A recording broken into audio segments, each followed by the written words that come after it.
11 days. That is how close a 188-unit apartment community in suburban Kansas City came to being taken by its lender. 11 days before a foreclosure sale on a property bought less than 3 years earlier for $19.2 million. The building was not the problem. It was almost full. The tenants were paying. The renovations were largely done. The problem was the loan, a floating rate bridge loan signed at the top of the market on a bet about interest rates that went exactly the wrong way. This is the story of a deal that broke and was then pulled back from the edge by an emergency injection of rescue capital 11 days before the deadline. The asset survived, but almost nobody walked away whole. In the next 30 minutes, we are going to open this deal, why it broke, how it was saved, and exactly who paid the price. Anatomy of the deal. Here is how this episode is structured. To understand the rescue, you have to understand the original deal. And the original deal looked, on paper, completely normal. A value at multifamily syndication. The asset, a 188-unit garden apartment community built in the late 1992 across several three-story buildings on a suburban Kansas City site. An original sponsor team bought it for $19.2 million. The plan was the standard value AD playbook: buy the community with below market rents, renovate the unit interiors and the common areas, push the rents to market, lift the net operating income, and either sell or refinance into a strong long-term loan 3 years later. It was a textbook value add thesis, the same kind of plan that executed in a calm market works again and again. The thesis was never the problem. The financing was Now, the financing, the original sponsors funded the purchase with a floating rate bridge loan.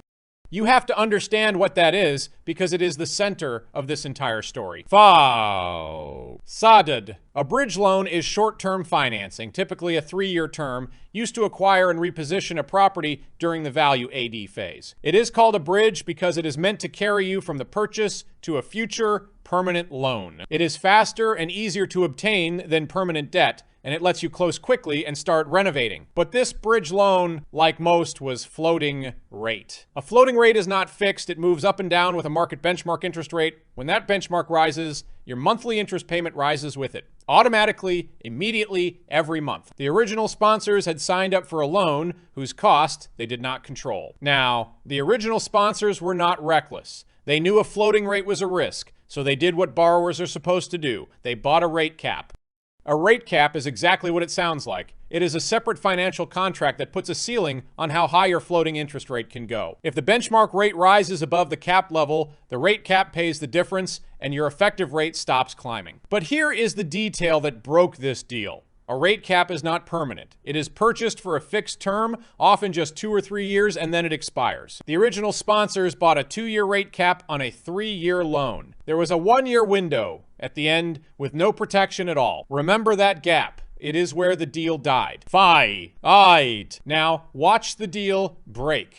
And it broke in slow motion over about 18 months. In a sequence anyone could see coming and that nobody could stop. Stage 1, the renovation actually went fine. The original sponsors did the physical work. They renovated the unit interiors, refreshed the clubhouse and the common areas, and pushed the rents up as units turn. By the middle of the hold, the community was about 93% occupied. The renovations were largely complete, and the net operating income had genuinely risen. On the property side, the business plan worked. This is the cruel part of the story. The operators did their job. The building was a success. The deal still broke because a deal is the building and the financing together, and only one of those two things was working. Stage 2. Interest rates rose sharply and far faster than almost anyone had forecast. The benchmark rate that the floating bridge loan was tied to climbed dramatically over roughly a year and a half. For a while, the rate cap held the line. The cap was in place, it was paying the difference, and the loan's effective rate was contained. But the loan payment was still a heavy burden because even capped, the rate was far above what the deal had been underwritten at. The rising rates were quietly eating the deal's cash flow month after month, but the cap was, for now, preventing a catastrophe. Stage 3. The rate cap expired. The 2-year cap on the 3-year loan reached its expiration date. And on that day, the ceiling over the loan's interest rate simply vanished. The loan's effective rate immediately jumped to the full uncapped sky-high floating rate, and the monthly loan payment leapt by a punishing amount overnight. The community's net operating income, even though it had genuinely improved, could no longer cover the new uncapped loan payment. The deal was now what the industry calls cash flow negative. Every single month, the property cost more to carry than it earned. The owners were feeding the deal money just to keep it alive. Tandem, Dad, Stage 4. The capital stack ran dry, and then the loan matured. To cover the negative cash flow after the cap expired, the original sponsors first drained the deal's reserves, then they made a capital call, asking the existing investors to contribute more money to keep the deal alive. Some investors paid the capital call, many could not or would not. The capital call did not raise enough. The reserves were gone. And then the 3-year bridge loan reached its maturity date, the date the entire loan balance came due and had to be either paid off or refinanced. The deal could not refinance. No permanent lender would write a loan large enough to cover the bridge balance because high rates had reduced how much debt the property's income could support. The loan was now in default. The lender began the foreclosure process. Fi. Now, the deadline. This is the moment the episode's title comes from. When a lender forecloses, it does not happen instantly. There is a legal process, and that process ends with a scheduled foreclosure sale, a specific date on which the property is auctioned to satisfy the debt. On this deal, that sale date was set. The clock was now a real dated countdown. And it is critical to understand what foreclosure would have meant for the people in this deal. If the foreclosure sale happened, the lender takes the property. The entire equity, every dollar the original sponsors and every original limited partner had invested would be wiped out completely zero. The original investors had put roughly $6.3 million of equity into this deal. Foreclosure meant all $6.3 million was gone. Nachande Saibed. So in the final weeks, the original sponsors were in a desperate, all-out search for a way to stop the sale. There were only a few real options. Option 1, pay off or refinance the loan in full. Impossible. No lender would provide that much debt at those rates. Option 2, find a buyer to purchase the whole property before the sale possible. But a rushed distressed sale into a high-rate market would likely have sold the property for less than the loan balance, which also wipes out the equity just slightly more slowly. Option 3, and the only one with any hope of preserving anything. Bring in a rescue capital partner, a new investor with cash willing to inject enough money to satisfy the lender and stabilize the deal, in exchange for a large and painful ownership stake. With 11 days left before the foreclosure sale, the original sponsors signed a deal with exactly such a partner. Fucking Diden. One more thing has to be said, plainly before we go further. The rescue partner did not appear because they felt sorry for anyone. A rescue capital partner is an investor who specializes in exactly this moment. A fundamentally sound asset trapped under a broken capital structure with a desperate seller and a hard deadline. They provide real, genuine value. They bring the cash that saves the asset from foreclosure. But they price that cash according to the desperation in the room. An 11-day deadline gives the party with the money enormous leverage. The rescue was real. The terms were brutal. Both things are true. Daben. Now, the central concept of this episode, the recapitalization, or as the industry shortens it, the recap. A recapitalization does not touch the building.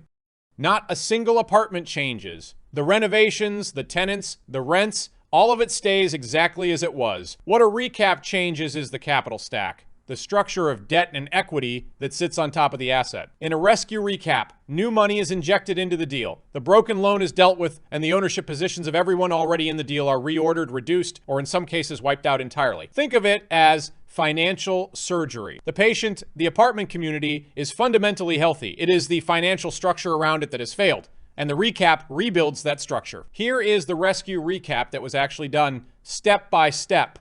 Step 1, the rescue partner brought in fresh capital, new cash, to do 2 things. First, to pay down the defaulted bridge loan to a level the lender would accept, halting the foreclosure. Second, to fund a new reserve so the deal could survive going forward. Step 2, with the loan paid down and the default cured, the loan was modified. The lender, preferring a cured loan to the cost and uncertainty of foreclosure, agreed to extend the term and adjust the structure. Step 3, in exchange for providing that rescue cash, the rescue partner took a senior position in the capital stack and a large majority of the deal's ownership and future profits. The asset was saved, the capital stack was completely rebuilt, and the ownership of the deal was now utterly different. Dahan, fan. Now the money, the new capital stack after the rescue.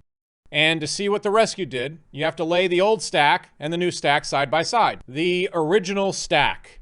At the bottom, the floating rate bridge loan, with a balance of about $14.4 million, the loan that defaulted. Above it, the equity, about $700,000 from the original sponsors and about $5.6 million from the original limited partners. $6.3 million of total equity. That is the stack that broke. The loan at the bottom became unpayable, and everything above it, all $6.3 million of equity, was 11 days from being worth nothing. Now, the new stack, after the recapitalization, the rescue partner injected approximately $5.1 million of fresh rescue capital. About $4.2 million of that went straight to the lender, paying the defaulted bridge loan balance down from $14.4 million to about $10.2 million. The level at which the lender agreed to cure the default and modify the loan. The remaining roughly $900,000 funded a new operating and rate protection reserve and the transaction costs of the recap itself. So the new stack from the bottom, a modified senior loan of about $10.2 million. Then the rescue partner's $5.1 million of fresh capital, sitting in a senior protected equity position. And then, at the very bottom of the equity, beneath the rescue partner, the original equity, what remained of it? Batters. Tahoe. Here is the critical concept, and it is the heart of why a rescue is so painful for the original investors. Position in the capital stack determines who gets paid first, and a rescue partner always demands to be senior to the money that was already there. The rescue partner's $5.1 million was placed above the original equity. That means from now on, the rescue partner gets their capital back and a steep preferred return on it before the original limited partners receive a single dollar. The original LPs were not necessarily wiped out by the recap, but they were subordinated, pushed down beneath a large new layer of capital that now stands in front of them in line. Their money was still in the deal. It was just now at the very back of the queue. Faden, nigh. And the price of that rescue capital was steep, as it always is. The rescue partner's $5.1 million was structured with a high preferred return, a rate well into the mid-teens, accruing and compounding. And the rescue partner took a large majority of the deal's ownership and future profit upside. The original sponsors, who had once controlled the deal, were left with a small minority interest and were largely removed from control. A new operating partner aligned with the rescue capital took over the management of the asset. This is what a rescue costs. The asset is saved, but the people who were saved hand over most of the deal to the people who saved it. Hasti. Tabud. Now, the new waterfall.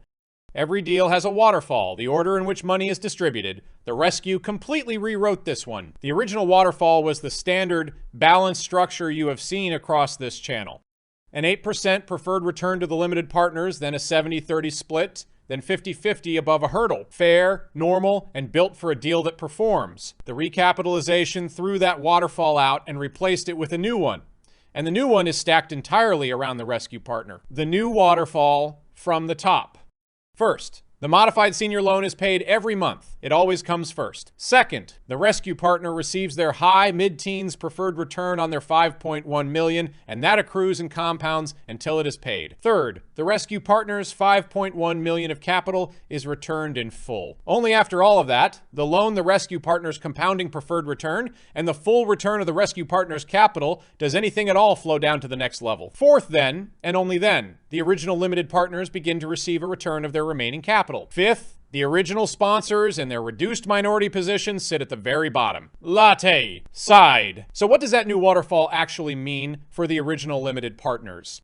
It means their path to recovering their money is now long, and it is uncertain. For the original LPs to get their capital back, the deal has to perform well enough for long enough to first fully satisfy a senior loan, then pay off a large and compounding mid-teens preferred return, then return $5.1 million of rescue capital, and only what is left after all of that ever reaches them. It is possible. If the asset performs and the market eventually improves, there could be a recovery for the original LPs years down the road. But the compounding mid-teens preferred return on the rescue capital is a high bar that grows every month. It is not paid. The honest summary, the original LPs were not wiped out on the day of the recap, but their capital is now deeply subordinated, frozen, and at real risk. Fun. Dad. Now let's account, plainly and honestly, for who lost and who was protected in this deal. Because a rescue does not treat everyone the same. Start with who was protected. The lender, the original bridge lender, received a $4.2 million paydown, a cured loan, and a modified loan it expects to be repaid in full. The lender, sitting at the bottom of the capital stack, came through this almost entirely intact, which is exactly what the bottom of the stack is designed to do. And the rescue partner. The rescue partner is now in the strongest position in the entire deal. A senior protected position, a compounding mid-teens preferred return, and a large majority of all future upside. If the asset performs even reasonably well over the coming years, the rescue partner earns an excellent return. They took real risk by stepping into a distressed situation, but they were paid in priority and an upside for taking it. Fai Dahodan. Now, who lost? The original limited partners. The roughly 30 original limited partners had invested about $5.6 million.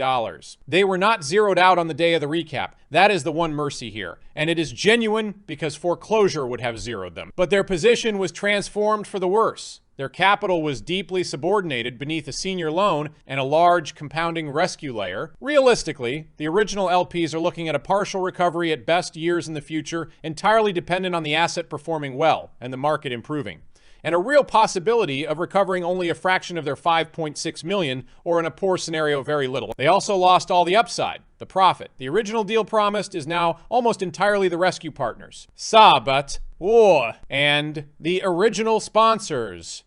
The sponsor team that bought the deal, did the renovation work, and ran the property lost the most in relative terms. They lost most of their own invested equity. They lost control of the asset they had assembled. They lost their promote, the profit share that was supposed to be their reward. And they took a serious, lasting reputational hit. A sponsor who has had a deal go to a rescue recap will find the next capital raise far harder. Here is the hard, honest framing. The original sponsors were not con artists. They bought a real asset and executed the physical business plan competently. But they made a financing decision, a floating rate bridge loan with a rate cap shorter than the loan term that did not survive contact with a sharp rate cycle. In this business, you can do most things right and still lose a deal. If you get the capital structure wrong, fai, tasken. So, step back and name what this deal really was. A fundamentally healthy apartment community, full renovated with rising income, was nearly destroyed not by anything wrong with the building, but by the financial structure wrapped around it. A rescue recapitalization saved the asset from foreclosure 11 days before the deadline. But a rescue is not a happy ending. It is a triage. The asset lived. The lender was protected. The rescue partner was rewarded. The original investors absorbed the loss. That is the anatomy of a rescue. And the clearest lesson this channel can teach is that the capital structure is not paperwork around the deal. The capital structure is the deal. Fund, sab, no deal is clean. 3 honest mistakes the original sponsors made on this one. Fund, tied. Mistake 1. The sponsors bought a 2-year rate cap on a 3-year loan. That 1-year gap of unprotected, uncapped exposure at the end of the term is precisely where the deal died. The lesson is simple and absolute. A rate cap must cover the entire term of the loan it protects with no gap ever. A shorter cap is not protection, it is a delayed exposure. Mistake 2. The sponsors financed a long-term quality asset entirely on a short-term floating rate bridge loan, with their whole exit depending on a future refinance that the market simply did not deliver. They had no fixed rate option and no fallback. The lesson: a value add plan should not depend entirely on a favorable future rate environment. Where possible, build in a path to fixed rate debt and never assume you will be able to refinance on the terms you hope for. Mistake 3. The deal's reserves were sized for ordinary operating surprises. A roof, a turn, a slow leasing month. Nothing was reserved for the specific risk that actually struck: a sharp sustained rise in interest rates against a floating rate loan. The lesson: when you carry floating rate debt, you must reserve specifically and seriously for a rate shock, treating it as a real and fundable scenario, not an unthinkable one. My funda, that is the anatomy of a $19 million deal saved 11 days from foreclosure. One healthy, full apartment community nearly destroyed by the loan wrapped around it. A floating rate bridge loan, a rate cap that expired too soon, a rate cycle that went the wrong way, a rescue recapitalization that saved the asset and rewrote who owned it. The lender protected, the rescue partner rewarded. 30 original investors left subordinated and at risk. All from one truth this channel will keep returning to: the capital structure is not the paperwork around the deal. It is the deal. Future episodes of this channel will go deeper. We will do ground-up deals, distressed deals, deals that succeeded and deals that failed, other markets, other asset classes, other capital stacks. But the structure of every episode will be the same. We open the deal. We show you every number. We name every mistake. Anatomy of the deal. If you want to see real numbers on real deals, the wins, the losses, and the rescues, subscribe. We are just getting started. Dai! Done!